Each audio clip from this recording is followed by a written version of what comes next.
In this tutorial, we will learn how to apply a grunge effect in Photoshop. First of all, type in your text and align it at the center of the document. Over here, we have used impact for the font.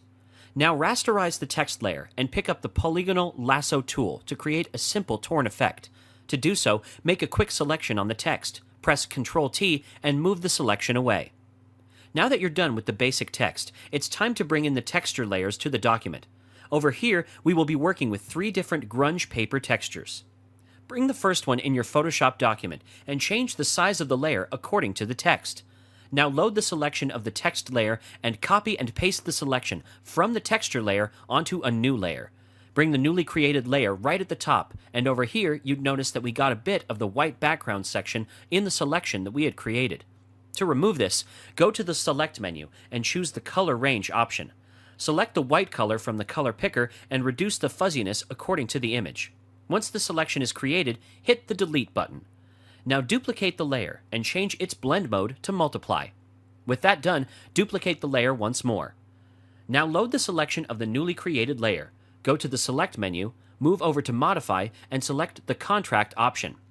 Contract the selection by 5 pixels. With that done, simply hit the Delete button and we will have an outline of the text.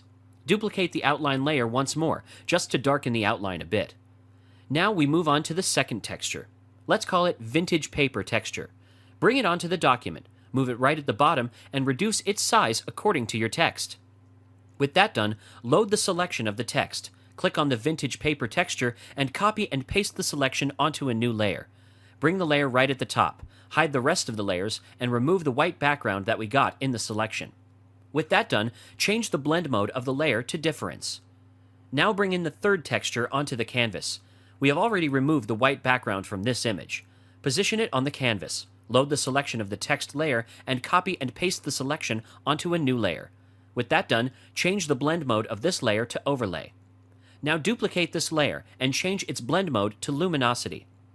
Now what we've done is use the same texture layer, moved it a bit on the canvas, only to copy and paste a different selection onto a new layer.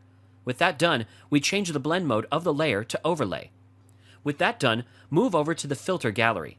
Select the Rough Pastels option and set the stroke length to 7, stroke detail to 15, scaling to 151%, and relief to 18.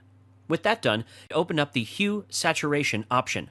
Desaturate the layer and reduce the lightness to -70. Now go to the base layer of your text effect. Open up the Layer Style options and click on the Drop Shadow tab. Over here, set the opacity to 50%, angle to 120 degrees, distance to 10 pixels, spread to 50%, and size to 20 pixels. And that's it for your grunge text effect.